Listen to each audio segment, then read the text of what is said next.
James Ham here. James, I was expecting a tanner. He's a little tan. A little bit. There's shades. I probably have something like you can see the difference on my where my watch is, but really it's gonna need an 8K monitor for that. Ham, yeah, but you look good. Shades of pink.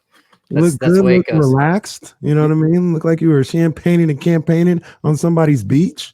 Yeah, we had a good time. So yeah, and then right back to the grind. Right, it's game on. It's game on. Real quick, Ham. Are you like a water guy? Like, would you surf?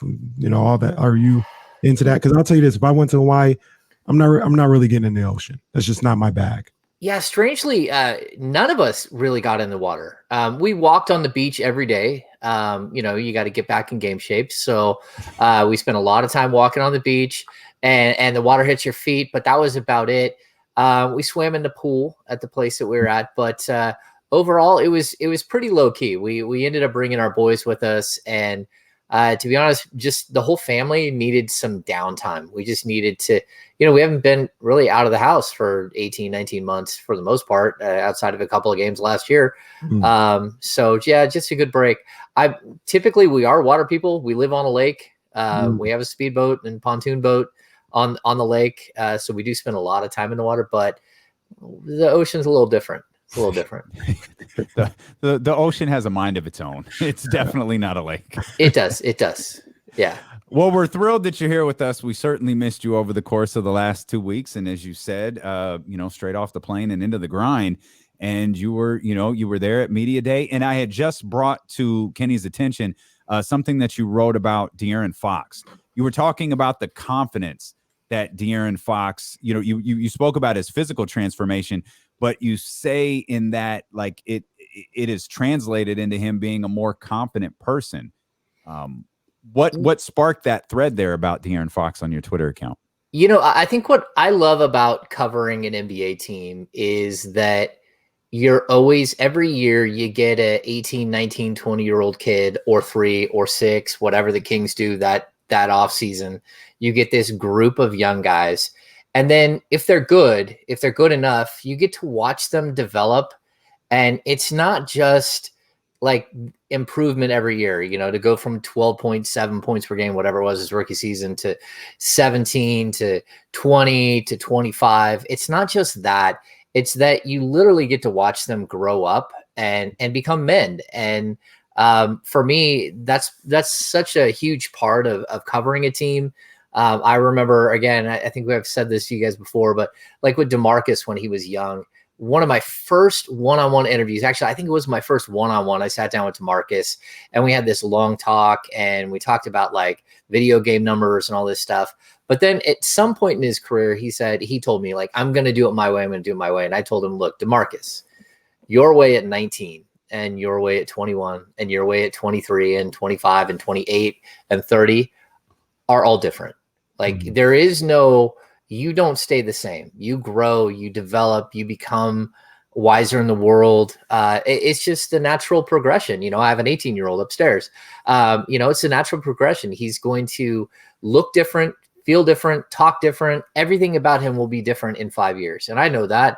And I know a lot of it because I've gone through it myself, but also I've watched one prospect after another. So with De'Aaron, he's just different. His face looks different. People will notice, like when you see him now, facially, he looks different. He's not this little skinny, narrow face, big spiky hair. Everything about him is different. He's got a son. He's got a fiance that he's had for over a year. And it's really cool to see. He also has filled out. His neck is so much wider than I'm used to seeing. His shoulders are built.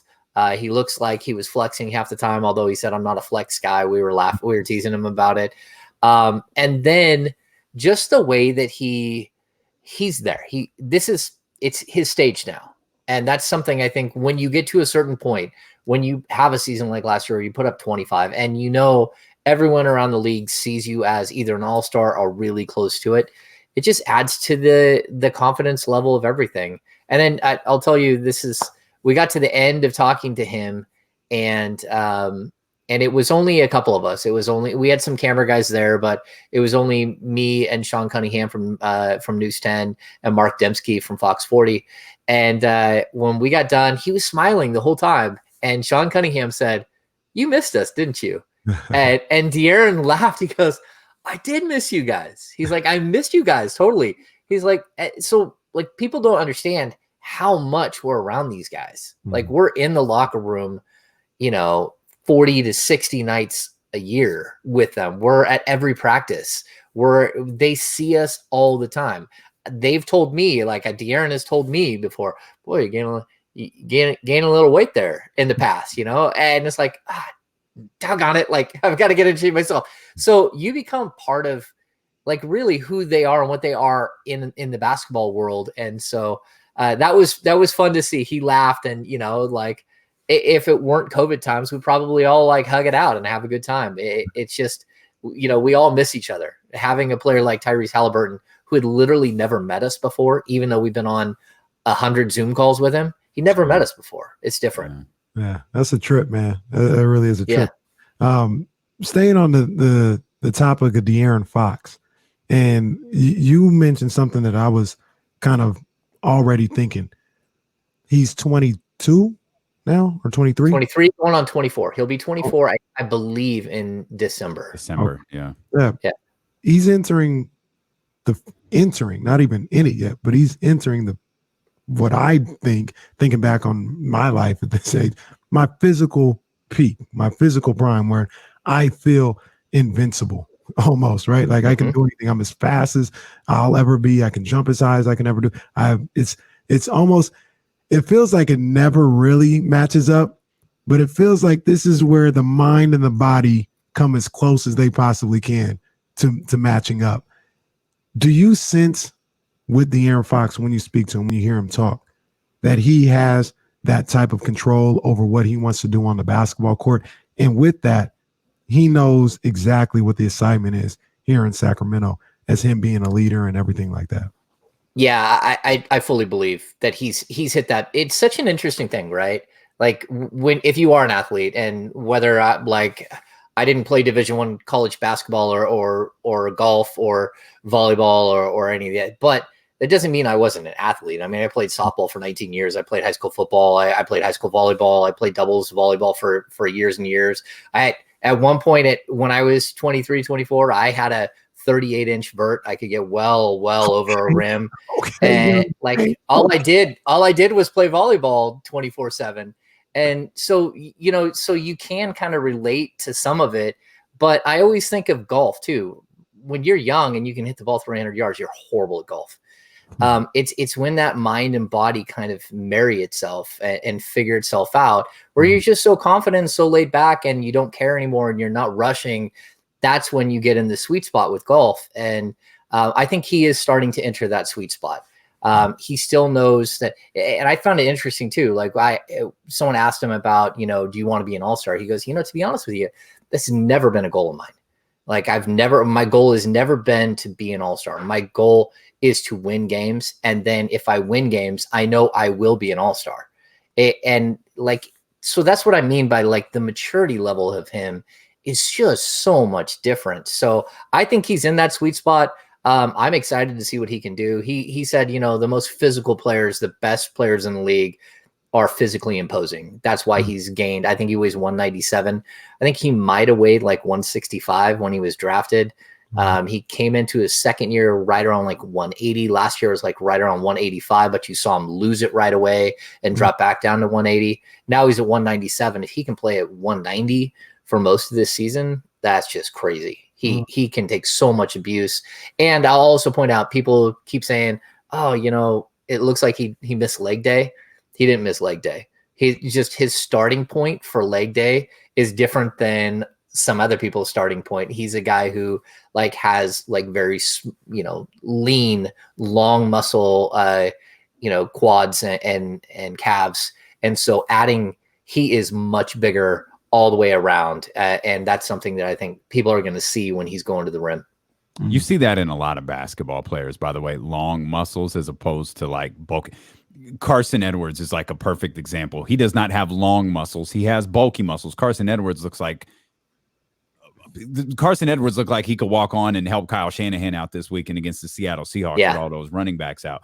But most basketball players have those long muscles and they develop differently. So they look like they skip leg day. Meanwhile, there isn't a more explosive player in the league right now than De'Aaron Fox. So that's amusing. You mentioned this, and I guess I didn't even think about this yesterday, that it was your first time meeting Tyrese Halliburton. What were your impressions? You just talked glowingly about, being around De'Aaron again. What were your impressions of being around Tyrese for the first time? Yeah. So, I mean, we've been around him so much and we've also listened to him so much on different podcasts and stuff. Even like, doing King Central last year with Tyrese, like I've had one-on-one conversations with him. So you feel like you know him, right? But the fact is, like, he doesn't know that I'm 5'11". Like he just sees a little face on the screen. He doesn't know what I look like, what I physically look like when you walk up to him. And so I actually had a strange situation where he went to a car dealership a couple of weeks ago and he ran into my mom's husband who works at a car dealership and, took a picture by his Jeep and signed it and all this stuff. Anyway, I bring it up because like my mom's husband, who doesn't know basketball at all, met him before I did. And so it was something we talked about. He's like, "Oh yeah, I just met your mom's husband at car dealership. He's really nice." And I'm like, "Yeah." I said, "Isn't it strange that like we literally have never met, but you feel like you know him?" Yeah. And a lot like Fox, we're going to see a progression with him. He gained around 10 or 12 pounds. That's great and all. He's going to have a really difficult time keeping that on after like maybe a month of the season. That's just the way it goes. He's going to have to continue to take care of his body, but physically he does look bigger and stronger. He's probably a year or two away from where Fox is, where he can start really stacking on muscle. But he's just such a good spirit. That's the thing with Tyrese. He's easy to talk to. He's easy to hang out with. Fox is too. Like I've had random conversations with Fox behind the scenes about all kinds of different things. But you can sense that Halliburton is just so much more of an open book and someone that anyone could hang out with. And so that my first impressions. Like he was kind of what I expected. And, I've covered the NBA for so long. You see body types. So I expected him to basically be built like Doug Christie. And he's built just like Doug Christie when you meet him in person.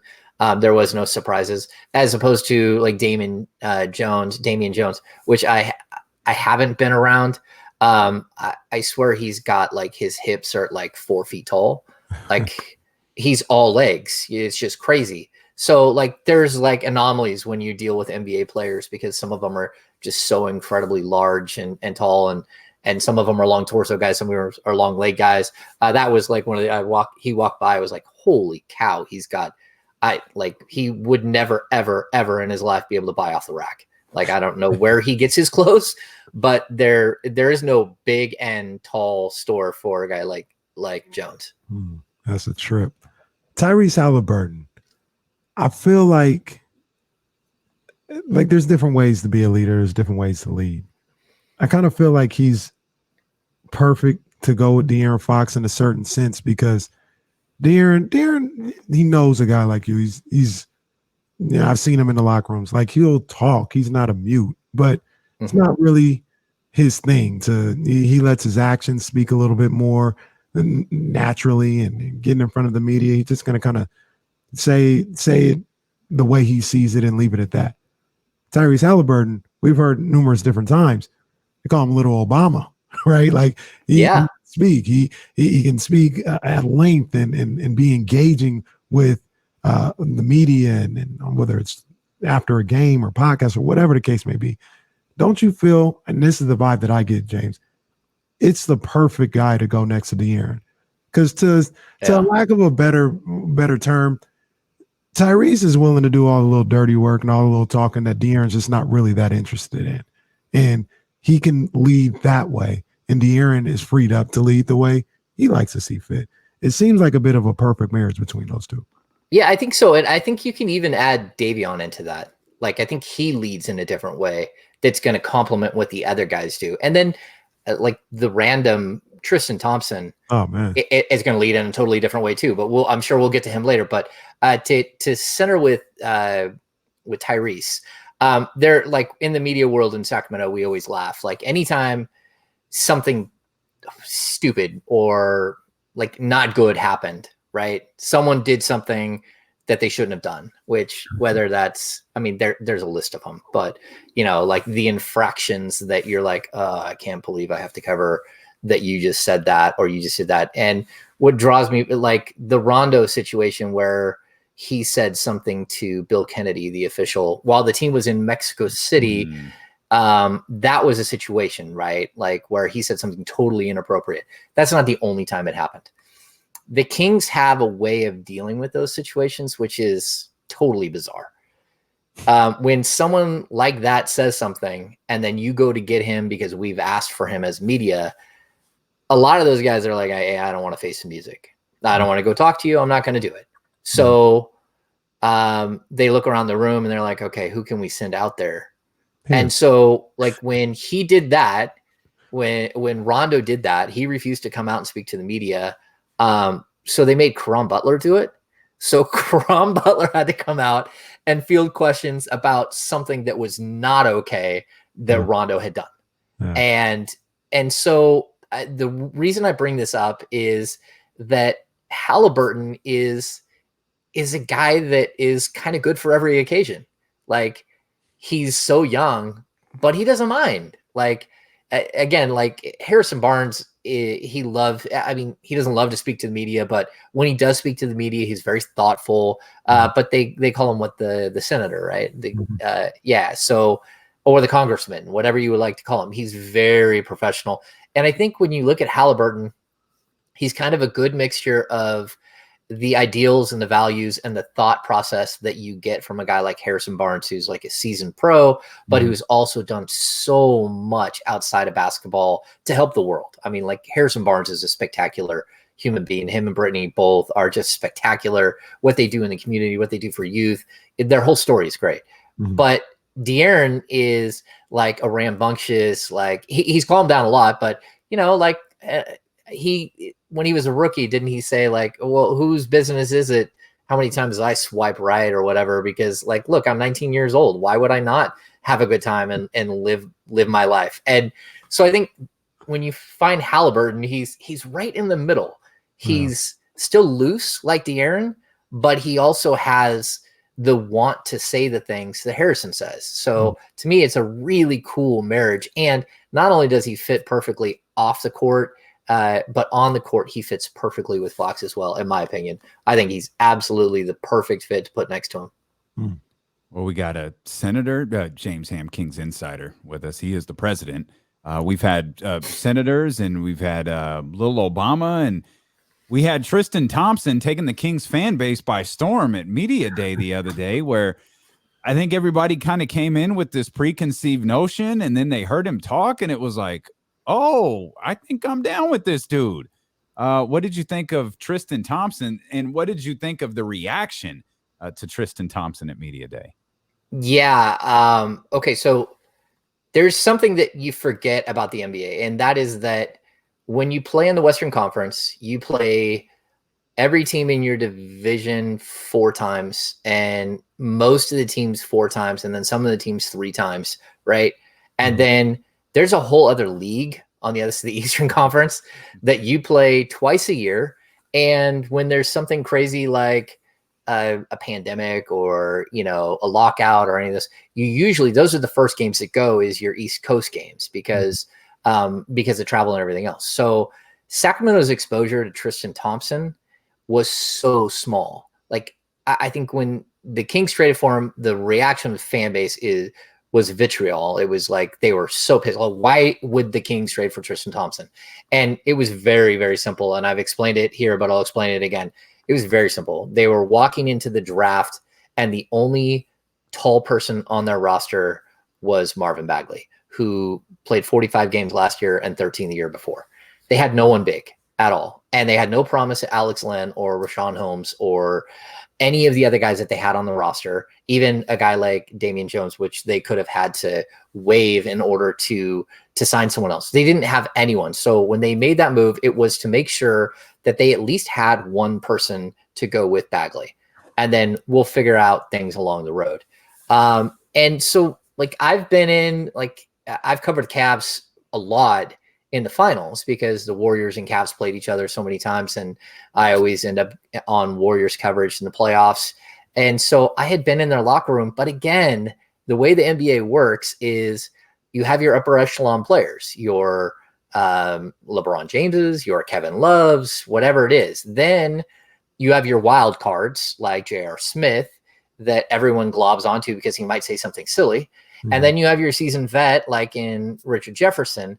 So my point is that a guy like Tristan Thompson basically has slid under the radar where not a lot of people have had any real exposure to him outside of seeing some pictures of him on TMZ and all the other stuff that he does off the court. So when he came in the media room and he stood along the side wall and was waiting for Buddy Hield to finish up his questions. And then, a question came in that he thought was inappropriate. That was the most veteran move I've ever seen from a player. And the instant thing that I got was you get guys in the league who are big time talkers that can really spit mad game and are really eloquent in the way they speak, but you don't always get the sense that they can back it up. I'm not going to go through the list of names of players that I could say that about who like, oh, you're like, man, he's such a good interview. And it's like, okay, but he's really better at interviewing than he is at being a player. Mm-hmm. When I watched Tristan Thompson grab the mic and start going off about leaving Buddy Hield alone and he's a king and move on. And what would he say? Those who are looking backwards, like end up in car crashes. Yeah, you crash. Yeah, like that whole entire thing was like he took control. He was a leader and someone that everyone in the room's like, okay, I don't think I'm going to mess with Tristan Thompson. So I think that was such a good moment for Tristan Thompson because it ingratiated himself with the fan base right away. Like instantly, it became like this moment for him. But then he sat down and he was so good when he talked too. Like he really had a lot of ideas, a lot of, thoughts into, the Kings moving from a dumpy old stadium to a new stadium. He knew the history. He knew more than you would have thought, but it's only because you hadn't really been exposed to him. And someone told me afterwards, people forget that like his best friend in the league is not LeBron James, is Corey Joseph. Corey Joseph and him grew up together in Canada. Right. They moved to Las Vegas together at Fenway. They went to Texas together. Like, very similar. Like Corey Joseph doesn't have the imposing physique and sort of demand that you're going to listen, or he's just going to like grab all of us and start going Incredible Hulk and smashing us. Which is what Tristan Thompson, like really, it was forceful and was like, okay, look, I get it. But still the way that they talk, the way that they think, the way that they're so considerate is what you got from him. They're, like Canadian dudes, but they both are like super good guys to have in a locker room because they're thoughtful. They listen. They don't mind reaching out to their teammates. They don't mind walking across the locker room and saying to somebody, that's not okay. You need to stop. Mm-hmm. And so I think having him, while he looked like a square peg in a round hole to start, maybe it is something that makes a lot of sense. We'll just have to see. I mean, Luke has a lot of coaching to do. Yeah. I'm looking forward to seeing what Tristan Thompson can bring to this team, not only in the locker room, but on the court. I think there's a level of toughness, and the team was last in rebounding, and two things that he does very well is he defends and he rebounds. So I can't wait to see that. Now, James, I think me and Damian were discussing it earlier. I think you may never hear this question from us ever again.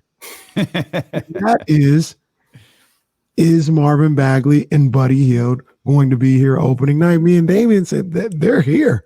They're here. They're going to be here. And James, I want to get your opinion on this one because yesterday I didn't make it public. Everybody already knew, but I said I was on this show and I said, you know what,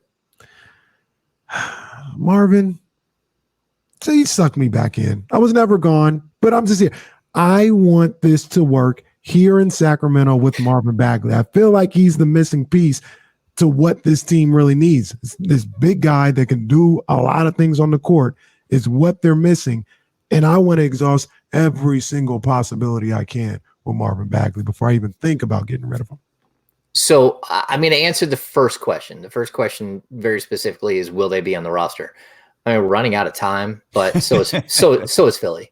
Like, we don't know what's going to happen. Like, this is a complete crapshoot because, like, just reading the tea leaves with Buddy Hield, like, either he's a starting small forward or he's coming off the bench. He's no longer in the backcourt. I can't see. Like, I just don't see it. Like, where does he fit? So, like, right away, you still, even like the way that Lucas had good conversations with him. He was very upfront with him. Buddy said, like, look, I think I know what my role is. He wouldn't, acknowledge what that might be and all that stuff. But when it comes to those guys, like, the right deal could happen tomorrow. The right deal could happen 3 weeks into the season. The right deal might not happen, and the Kings might just get left out in the cold in that. Either way, I think we're always going to, like, there's always going to be an open door.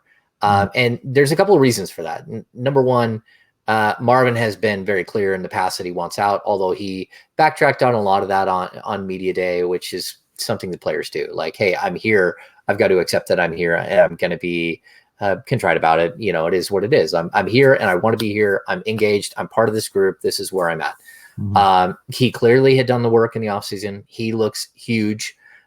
He says he weighs the same, but he got way stronger. His legs look bigger. He looks like he had been working out. But it's always going to come down to injuries. And, like, I've said this so many times. I like Marvin Bagley. I liked him when they drafted him. I was clear on draft night, which ruffled some feathers. I would have drafted Luka.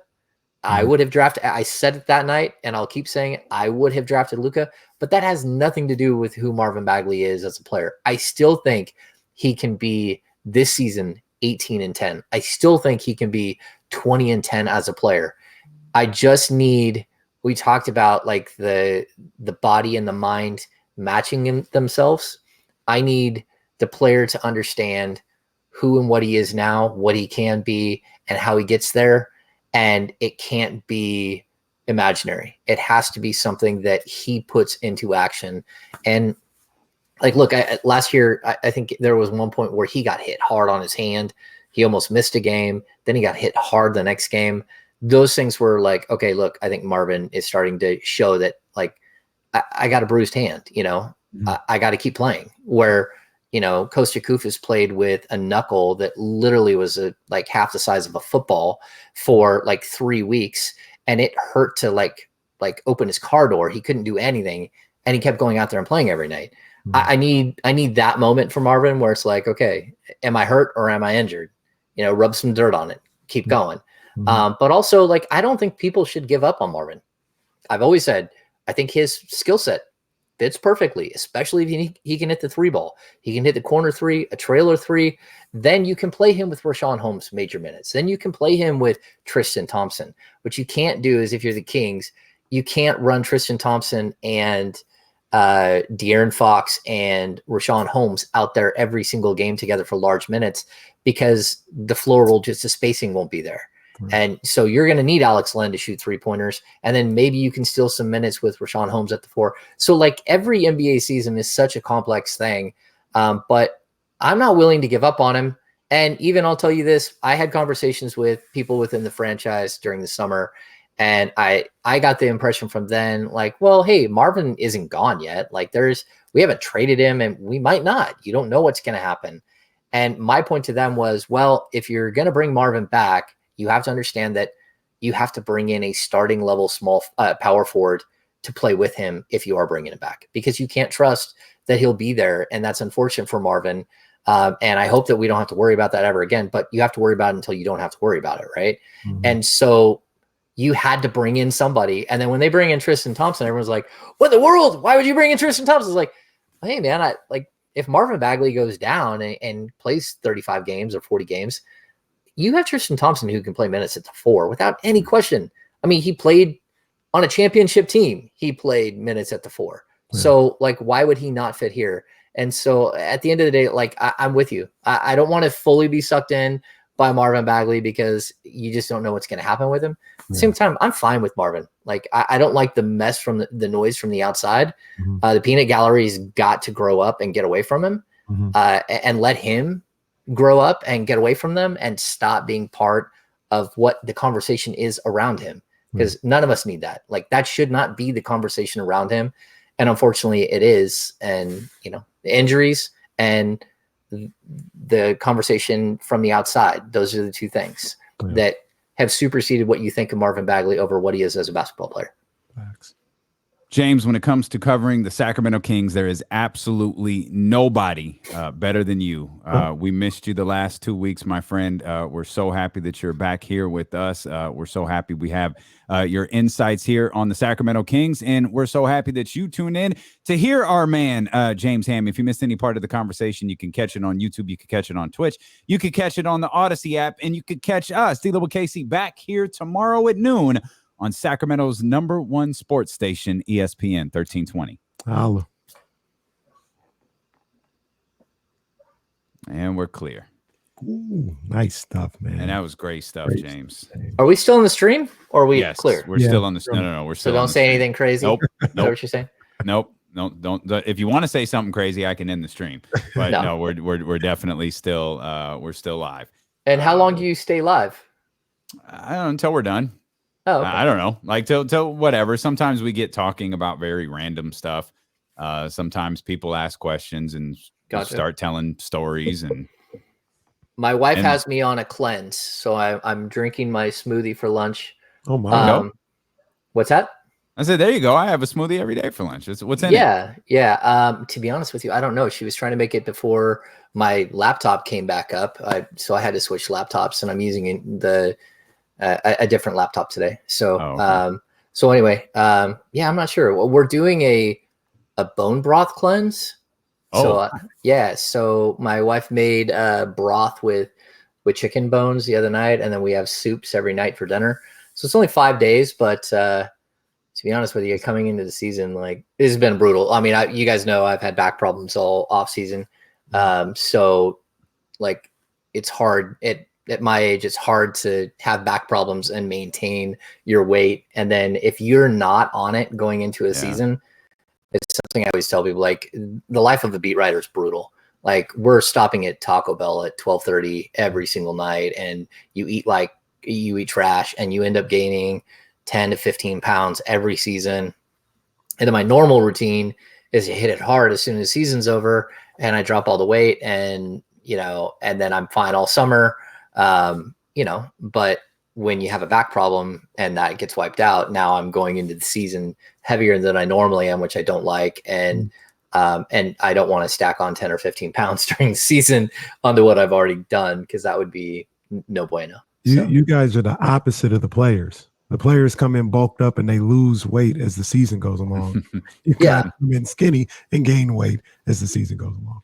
Yeah, I think like people don't really realize, because they see your screenshot or they see us on Zoom from the chest up, but like a huge percentage of beat writers are heavy.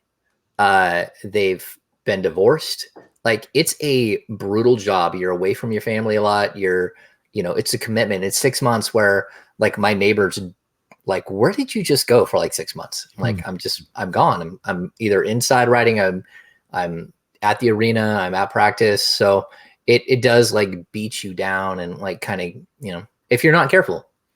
Beat writers live that coach lifestyle. That's how coaches live. Like I feel like beat writers do the same thing. Yeah. No, it's tough. And all the travel and all that stuff, like some of the guys, like they come into town and you're just like, oh man, like, you feel bad because you understand the grind and what it is that happens. And, I live an hour away from the stadium. I don't get home most nights until 1 or 2 in the morning. And then on top of that, I can't go to sleep because I'm spending, from like crushing, like writing and then driving home. So yeah, it's just a different lifestyle. And the Ham Castle isn't exactly close to the Golden One Center. No, it's an hour. I can get home in 45 minutes because the lights are timed on 49, but getting to the arena is 55 every day. But it's good. I like it though. It gives me time to like clear my head. It gives me time to, I'll binge watch Netflix shows while I drive. I don't watch, but I'll listen. So it gives me time to like kind of, if I need to make phone calls, people know during the season, they talk to me a lot more than during the off season. During the off season, I'm very, very low key. I don't call very many people. I'm sort of like, I do my own thing. And then once the season starts, like I've got an hour in the car each way. I might as well call you and talk. Yeah. I'm old enough to remember James Ham doing podcasts in the car with Doug Christie. Oh, the CarCasts. The CarCasts were so incredibly popular.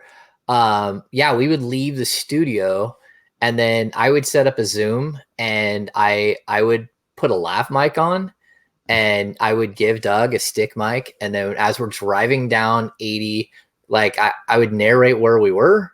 So yeah, like here we are on the Bay Bridge and you can hear it thump, thump, thump of the Bay Bridge as you're going across. And then people loved it. Like, hey, we're stuck in traffic or smooth sailing and we were driving through Richmond or whatever. And then me and Jerry, when we CarCast as well a couple of times, I would drive Jerry to and from the arena. To the studio when we did studio work, and I drive Doug. I'm like everyone's chauffeur. But with Jerry, we have a ritual that we stop at Wendy's in Cordelia, like Green Valley right there, every time. And then Jerry won't eat in the car. So we get out of the car, we sit inside, we have our dinner, and then we get back. He have a bowl of chili every time. We get back in the car and then drive home. And I would drop each of them off and all that stuff. So anyway, it's kind of the, I miss that. It's fun, but that's fantastic. Yeah, and those are two of the best people in the world to ever hang out with. And we didn't talk about it on the show, but like hearing Marvin say that Doug Christie is mentoring him. Yeah. That could be a saving grace, aside from a healthy Marvin Bagley, but just having somebody. I said yesterday, I think Doug Christie, I believe Marvin Bagley loves basketball and he loves like working out and get better, working on his game. And having somebody like Doug Christie there, not that the other assistants don't, I'm sure they love it too. But I can imagine Doug and Marvin connecting on just their love of basketball and getting better. I think people were calling him the Marvin Whisperer. He might be the Marvin Whisperer. Yeah, the Marvin Whisperer. I'll tell you this too. Sort of the interesting thing about Doug is Doug and George Karl did not get along. They had a sort of a feud that preceded Doug coming into the league. I'm not going to get into specifics, but there was George had once said something that Doug thought was inappropriate off the court. When Doug was a young player playing against the Seattle Supersonics in pickup games, like when he was in college and stuff. So the Sonics, with George Karl as their head coach, and I think it was Bob Whitsitt, they decided to draft Doug when he fell in the draft. And he fell in the draft because Doug had a knee issue that some people thought wouldn't translate. So when Doug came into the league, it was with Seattle, and he said, look, I'm not going to play for you. I'm not going to play for you. And then again, there was some words spoken by whoever was a GM that weren't okay at all. So I'm not going to get into specifics, but there was bad blood, and Doug said, I'm done. I'll sit out and I won't play for you at all, ever. I will never play for you. So he got traded to the Lakers midway through his rookie season, having never played a game for the Sonics, never even going and doing the whole deal. And then it was like he got bounced around. Like it didn't work out with LA because, they had guys that were like sort of did what he did. And he was learning and he didn't really know how to fit in. Then he got traded to the Knicks. Pat Riley sat him down and very specifically told him, like, look, you're not going to play. You're not going to play for me. He's like, it's nothing personal. It's just, I already have my guys and you're going to sit here on the bench. So Doug started sitting with Herb Williams and really taking in a lot of information and learning about the game, learning about defense, playing against guys like Hubert Davis and stuff like that in practice and dominating. And then he ends up getting traded to Toronto, and it's just this epiphany moment. Like Isaiah Thomas wanted him. That's why if you saw Doug and Isaiah at Rick Adelman and Chris Webber getting inducted into the Hall of Fame, you saw Doug go over and take pictures with Isaiah. They're very close. They were very close as sort of a mentor-mentee when Doug. But my point is that that's like 3 years into Doug's career when he finally finds a spot in Toronto that loves him, that wants him, that embraces him and embraces all of him and develops him and brings him along, and he flourishes, and he has this amazing, like people in Toronto love Doug Christie, just like Tristan Thompson said the other day. Like, Doug Christie's my dude. He's like, that's who I grew up watching because it was like the early stages of the Raptors. So anyway, I think it's perfect. I think it's perfect for Marvin to have somebody who didn't walk into the league, find instant success, blow up. All of a sudden he's making mega money. And, that is not who Doug is. Doug, while he was a first round pick, he fought his way into the league a lot like a guy like, say, Garrett Temple. So it's kind of an interesting marriage of high end talent with a hard road, which you don't often find in the NBA. And I think it's really good. Doug, it's not always about basketball, but when it is about basketball, it's always about purpose. Like, he watched Ben McLemore make cuts, and it just like cringeworthy. Like, he's just running from one side to the other side, and he doesn't know why. He's not running with purpose. He's not running with his head turned so he could catch a back cut if he just stopped. He's not running with a reason. And so those are when you hear Doug say, I'm going to work on the little things, or you say Marvin saying, he's teaching me things about basketball that I didn't think of. It's that kind of stuff. It's that, like, when you make a back cut, it's gotta be now. Right. And then if you get that going a couple of times and the guy's all of a sudden he's jumping your back, then you stop and you take a foul, or you stop and you do a back and you catch the ball down low and go right up for a layup. Like, if you're just going through the motions, that's not how basketball works. That's not how good, beautiful basketball works, which is what the Kings were in the early 2000s. So again, like Doug, like, we're good friends, but his ideas about basketball are unique. He's very unique. But I think he's a perfect mentor guy. And I mean, he was a really, really good player. And the players know that. And so I think there's a lot of respect there. It's interesting. Wow. I can't lie, Ham. That was pretty incredible. There's a good chance I'm gonna cut that and put it on the show tomorrow. Like, that was really, really good. And I wrote it. Like, Doug's name came up at some point, and I wrote Doug down because I wanted to go back to it. We didn't have time, so I'm glad that you mentioned him right there. That's some good stuff right there, man. Well, Doug and he's told me the George Karl story, and he told me how he resolved it as well.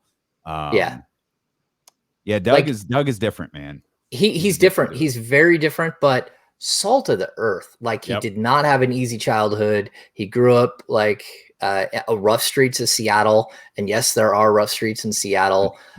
His mom worked at the corner market, and he grew up in the corner market, like in the back playing video games, and like he really has a lot to give on. That's why I'm so excited for him to be an assistant coach, and I'm glad that Luke was able to extend that, because not everybody has been willing to do that. I mean, there was a time where Doug could have been on George Karl's staff, and that would have never happened. That like the kibosh was put on that very quickly.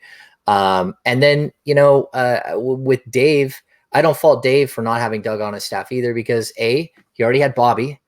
So you already have your tie to the front office. So there's always like a little bit of awkwardness there. Like, how close is Bobby ever going to be as close with Dave Yeager as he is with Vlade Divac and Peja Stojakovic? And the answer is no. So there's, and then on top of that, you don't want to add another one. And Dave had his group of guys that he was loyal to, that love him, that he loves them. They all played against each other in the minor leagues. They're all super tight. They have incredible stories. Dwayne Dickner had some of the greatest stories of all time about sneaking players with felony arrests into Canada in the bottom of a bus in negative 40-degree weather. And then, like, on the way home, you got to sneak him back across the border. Man. And then the dude didn't play well, so you left him under there for 12 miles. And then finally, like, so, like, all of these guys have such great stories. But, like, I think, like, just the relationship I have with Doug is just unique as far as, like, I got an opportunity to know Doug in a way that most people won't. I mean, we literally have spent, you know, a couple of 100 hours in a car together. Like, you can't, that's a lot of talking. That's a lot about life, a lot about basketball, a lot about everything. And he's a little older than me, but not that much. And his son is about 2 years older than my oldest. The first time I ever brought my son to the studio and Doug brought Dougie, I'll end with this. This is a tidbit that, we let them kind of hang out, and in the studio, like, it's wide open. We had work to do. The two boys, they're only, I think, 2 years apart. They ended up under a staircase hanging out and prank calling people, which I was like surprised, but my wife's like, hey, I got a call from some random number. And Doug's son, when he was probably, he's probably 19, 20 now.